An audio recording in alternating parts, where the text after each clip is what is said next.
এক মিনিট ৰ'ব মই আপোনাক কৈ আছো okay Good evening, ma'am. Good evening. Good evening Kailash আপোনাক Good প্ৰথমতে evening. আমি শুভেচ্ছা জনাইছো মেইনছ এক্সামিনেশ্যন আপুনি ক্লিয়াৰ কৰিছে এবাৰ Thank you, sir. আপুনি কেডাৰ প্ৰিফাৰেন্সটো দিছে হয়, sir. কোনটো কেডাৰত আপুনি আহিব বিচাৰিছে ফাৰ্স্ট প্ৰিফাৰেন্সটো কি দিছে First preference to sir SCS দিছো মই কিহৰ বাবে আপুনি এছচিএছ টো ফাৰ্স্ট প্ৰিফাৰেন্স দিছে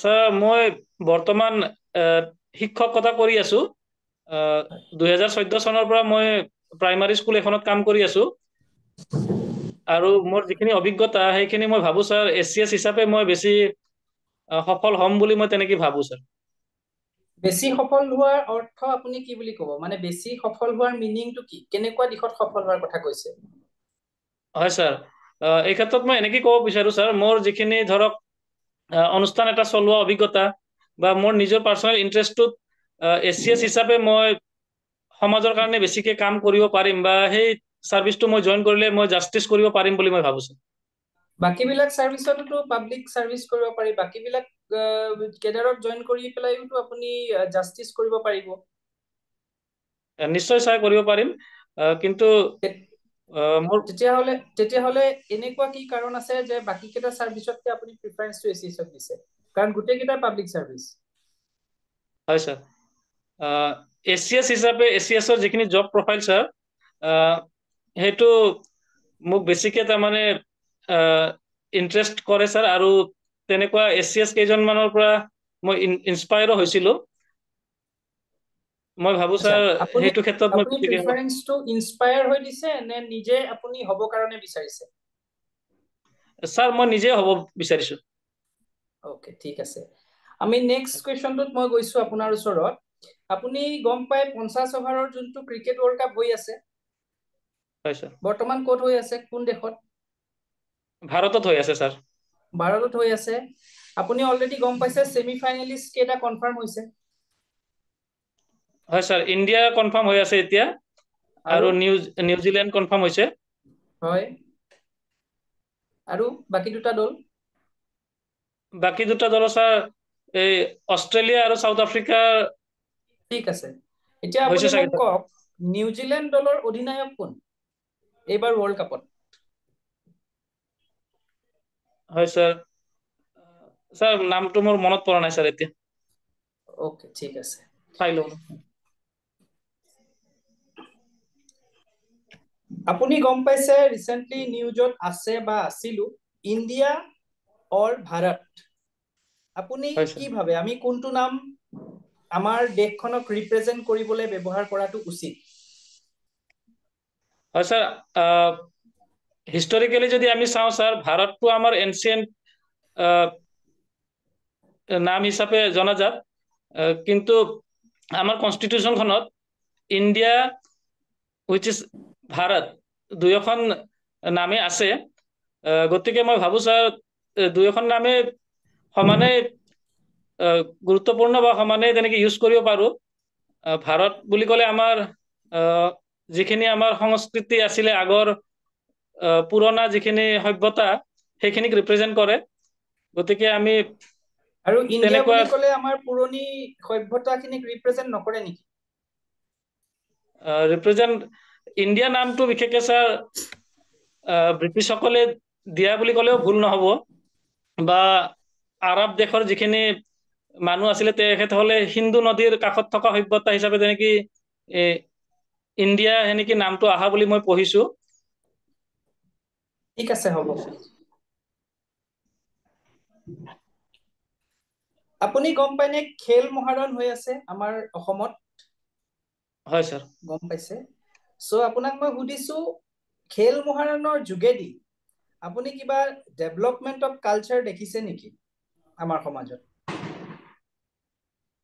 হয় স্যাৰ খেল মহাৰণৰ যোগেদি বিভিন্ন গ্ৰাম্য অঞ্চলত বা ভিতৰুৱা অঞ্চলৰ পৰা তেনেকৈ খেলৰ প্ৰতিযোগিতাবিলাক হৈ আছে প্ৰথমত ভিলেজ লেভেলত তাৰপিছত ব্লক লেভেলত আৰু তাৰ পৰা ভাল পাৰফৰমেন্স কৰা বিলাকক ডিস্ট্ৰিক্ট লেভেলত বা ষ্টেট লেভেলত তেনেকৈ খেলাৰ সুযোগ পাইছে আৰু খেলৰ যোগেদি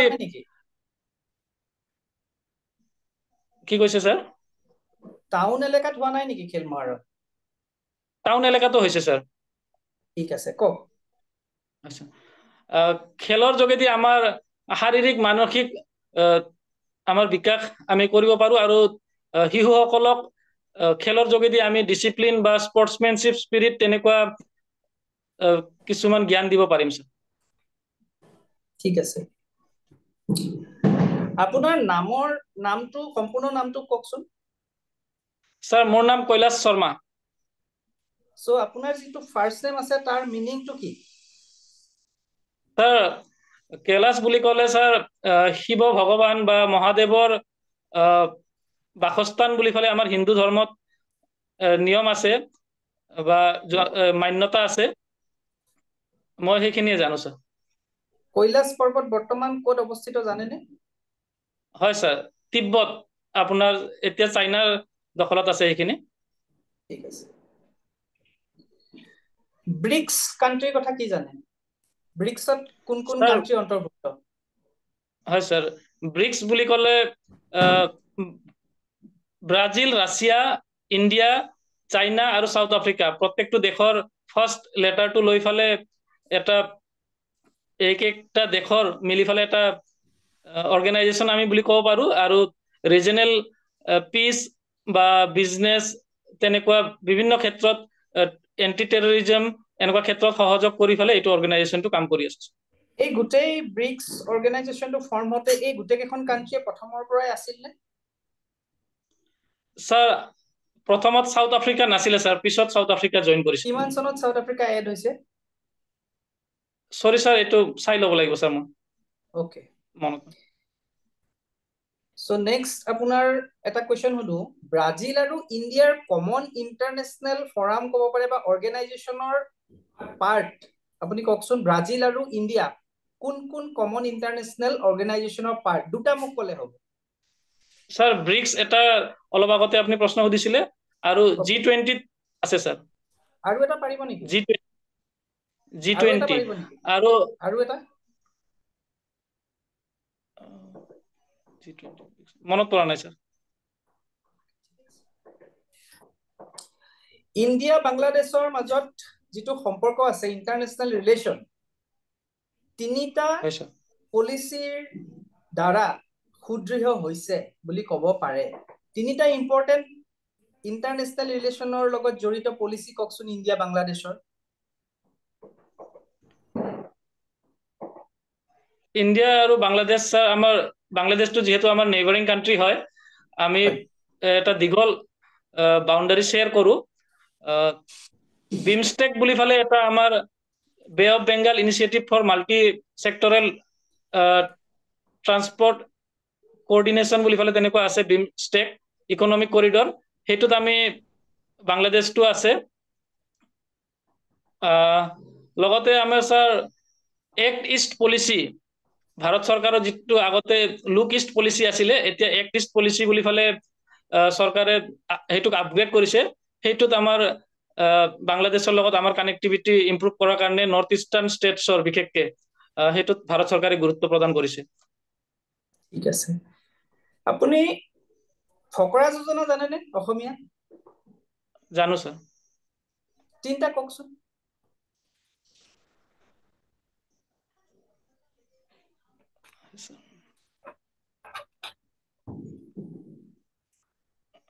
মনত পৰা নাই স্যাৰ এতিয়া।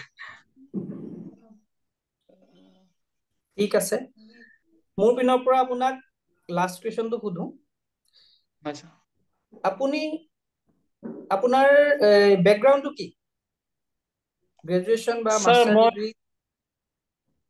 হয় স্যাৰ মই গ্ৰেজুৱেশ্যন মই open university Krishnakanta Handique state open ইউনিভাৰ্চিটিত কৰিছো, কাৰণ মই স্কুলত কাম কৰি আছিলো স্যাৰ, সেইকাৰণে মই অপেন ইউনিভাৰ্চিটিত তেনেকৈ মই ডিগ্ৰী কমপ্লিট কৰিছো। মই মেজৰ ছাবজেক্ট নাছিলে স্যাৰ, মোৰ পাৰ্টছ কৰ্চ হিচাপে sociology was one of the subject. তেনেকৈ মই ডিগ্ৰী কমপ্লিট কৰিছো 2016 চনত। তাৰপিছত ৰিচেণ্টলি স্যাৰ মই আকৌ গুৱাহাটী ইউনিভাৰ্চিটিৰ আণ্ডাৰত আইডলত মই এডুকেশ্যনত MA কমপ্লিট কৰিছো স্যাৰ। এডুকেশ্যনত MA কমপ্লিট কৰিছিলে? হয় স্যাৰ। উডছ ডিসপাচখন কেতিয়া আহিছিলে? স্যাৰ 1854 1854 হান্টাৰ কমিশনৰ মোক তিনটা ৰিকমেন্ডেশন কক সেকেন্ডাৰী এডুকেশনৰ কাৰণে। মনত সৰি স্যাৰ মন না জানো স্যাৰ মনত পড়া নাই স্যাৰ। সিভিল সাৰ্ভেন্ট কিয় হ'ব বিচাৰিছে আপুনি?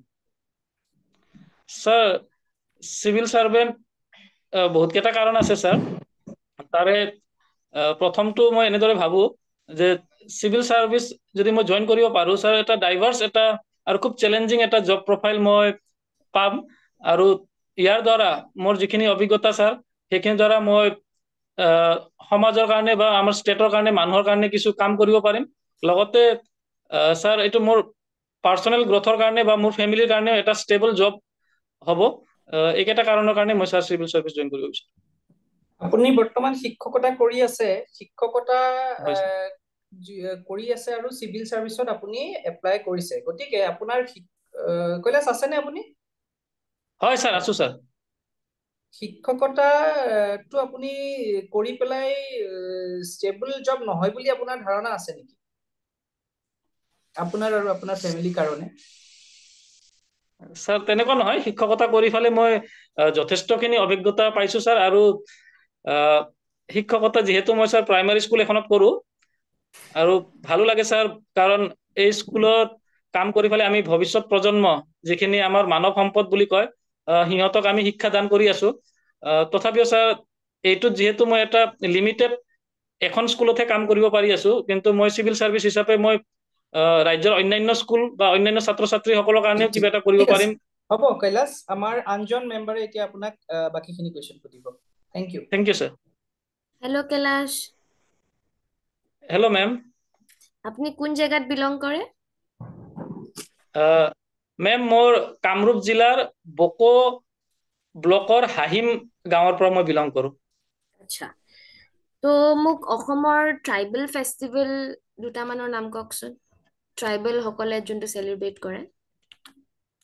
হয় মেম, আমাৰ মোৰ যিখন গাঁও হাহিম ইয়াতে বিশেষকৈ গাৰো ট্ৰাইবসকল আছে আৰু গাৰোসকলে ৱাংগালা ফেষ্টিভেল কৰে আৰু ৰাভাসকলে তেওঁলোকে নামটো মোৰ একজেক্টলি মনত পৰা নাই এতিয়া, ৰাভাসকলেও এটা ফেষ্টিভেল কৰে তেনেকে।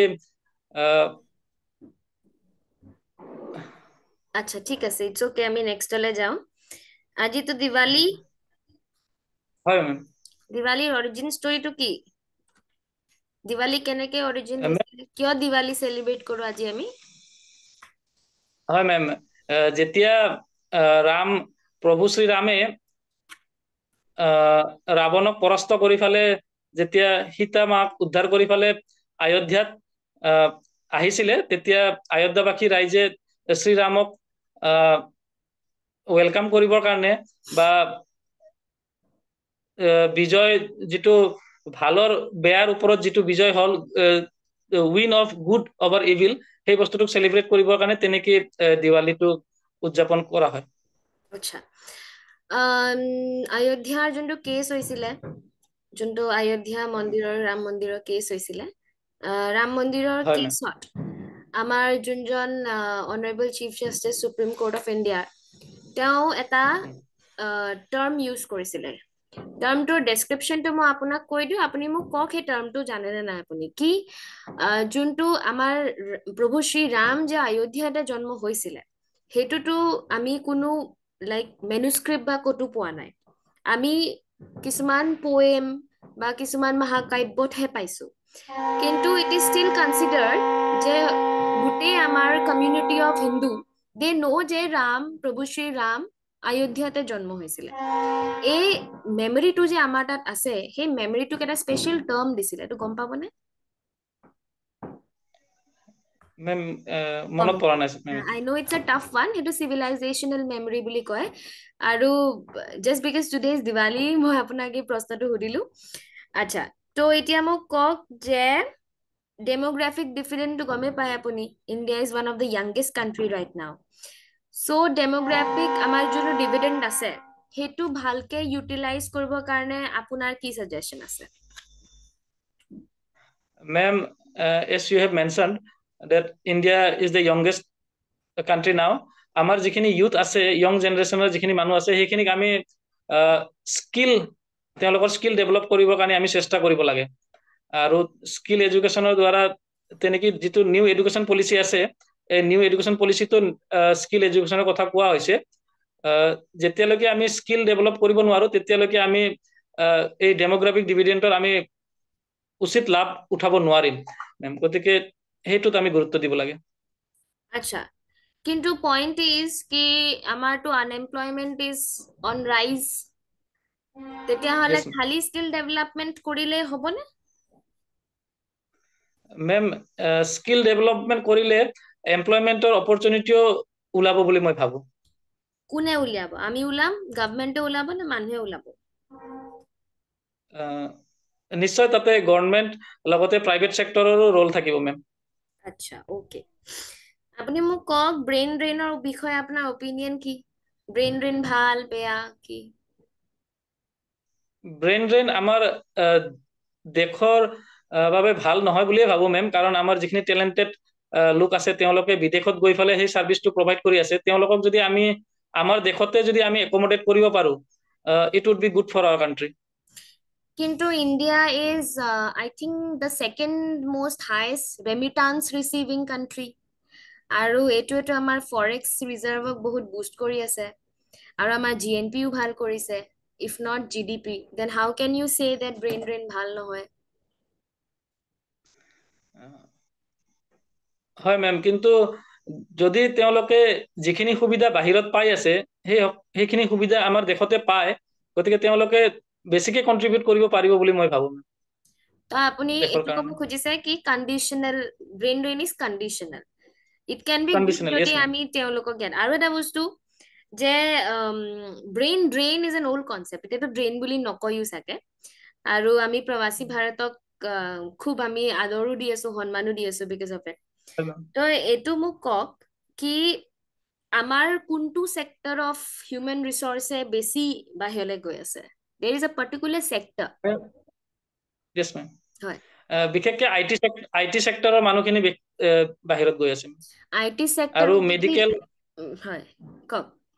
মেডিকেল সেক্টৰৰো মানুহখিনি বিশেষকৈ আমাৰ ৱেষ্টাৰ্ণ যিখিনি দেশ আছে, USA, কানাডা বা ইংলেণ্ডত আমাৰ ভাৰতৰ ডক্টৰসমূহ আছে বুলি আমি জানো। আচ্ছা, সেইটো এটা ব্ৰডাৰ সেক্টৰত কওকচোন, এইটো প্ৰাইমেৰী, সেকেন্ডাৰী নে টাৰ্চাৰী নে quaternary? Ma'am, I have to see it, মোৰ এক্স্যাক্টলি ক'ব নোৱাৰে। ওকে, আচ্ছা, চাইনাৰ ডেভেলপমেন্টৰ trend, it's one of the most fast developing country. So চাইনাৰ ডেভেলপমেন্ট আৰু আমাৰ ডেভেলপমেন্টৰ মাজত এটা প্ৰাইমেৰী ডিফাৰেন্স আছে, ক'ব পাৰিবনে?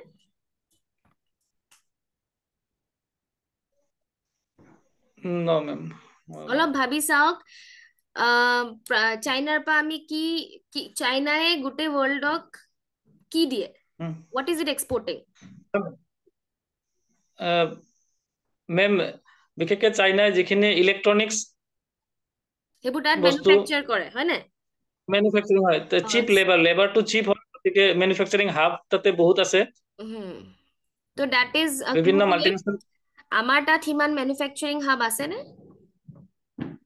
নাই, এতিয়া কিন্তু আগতকে ভাল হৈছে। বিভিন্ন কোম্পানী বিলাকে এতিয়া চাইনা, বিশেষকৈ কোভিড পেণ্ডেমিকৰ পিছত বেলেগ বেলেগ কোম্পানী, ফৰ এক্সাম্পল এপলেও এতিয়া ইণ্ডিয়াতো মেনুফেকচাৰিং ষ্টাৰ্ট কৰিছে ma'am.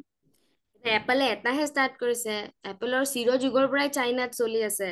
Then how can we say that we are comparable with China? Cheap labor is not the point. Point is that they have very strong secondary sector. তাৰ মানে তেওঁলোকৰ ইণ্ডাষ্ট্ৰিয়েলাইজেশনটো খুব বেছি strong, সেইটো আমি স্কিপ কৰি দিলো। India as a development we skipped secondary sector all together. আমি খেতি কৰিলো, তাৰপিছত চিধা কম্পিউটাৰত বহি গলো।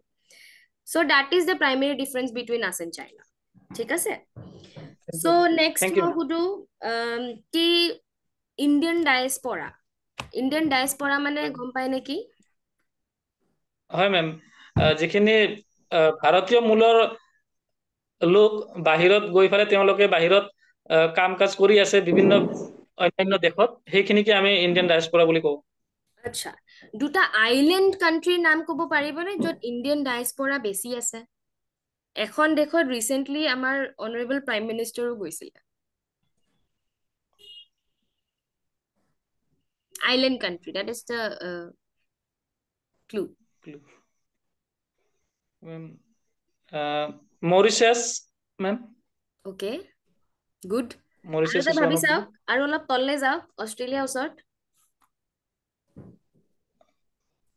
ma'am Australia ওচৰত মনত পৰা নাই Fiji it's one of the Fiji Fiji বহুত বহুত বেছি ক'ব ওলাইছিল ভাৰতীয় মানুহ আছে তাত হা আচ্ছা তো আসামেতো এতিয়া বহুত গিটা জনৰতে হাত দিছে সেকেন্ডাৰী সেক্টৰৰ কথা কওঁ বা টাৰ্চাৰী বা হেৰি সেক্টৰো ক'ব পাৰো লাইক আমি যেনেকে প্ৰতিটো ষ্টেটৰ কিছুমান স্পেশালাইজেশন থাকে like Punjab Haryana is famous for agriculture হয়নে Bangalore, Pune, all these areas are famous for their IT sector. তো অসম এতিয়ালৈকে একো সেক্টৰত ইমান ফেমাস নহয় হয়নে আমি এনেকুৱা ইয়াৰ পৰা অসমত এনেকুৱা একো স্পেশালাইজেশন নাই আপুনি কি সাজেশন দিব পাৰে কি অসমে কোনবা এটা সেক্টৰত অলপ ফাস্ট স্পেশালাইজেশন যাতে পাব পাৰে এই বিষয়ে আপোনালোকৰ মেইনছটো কোৱেশ্চন আছিলে বহুত কেইটা ক'ব পাৰিবনে কি ইন্ডাষ্ট্ৰি আমাৰ ভাল কৰিব পাৰে মেম আমি অসমত যেহেতু আমি বহুত পৰিমাণে আমি বৰষুণ পাওঁ গতিকে আমি এগ্ৰিকালচাৰ সেক্টৰতে আমি বেছিকৈ গুৰুত্ব দিব লাগে বুলি মই ভাবো আৰু ফিচাৰী সেক্টৰ এটা আছে আমাৰ অসমত ইমানখিনি নদী বা বিল থকাৰ পিছতো আমি বাহিৰৰ পৰা মাছ ৰপ্তানি কৰিব লগা হয় আমাৰ চাহিদা পূৰণ কৰিবৰ কাৰণে সো আমি ফিচাৰী সেক্টৰতো আমি গুৰুত্ব দিব পাৰো ma'am But agriculture to already disguised unemployment চলি আছে like it is only contributing to 30% of our GDP but 45 ke basic percentage of our human resources involved in agriculture then how can agriculture be beneficial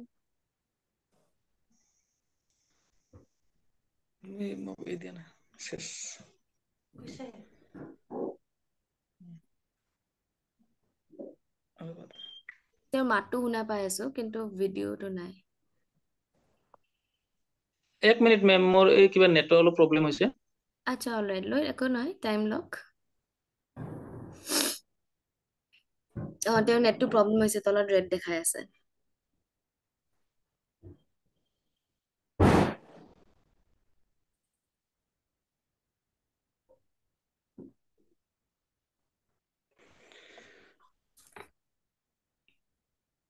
Oh, you're back. Acha. Yes, ma'am.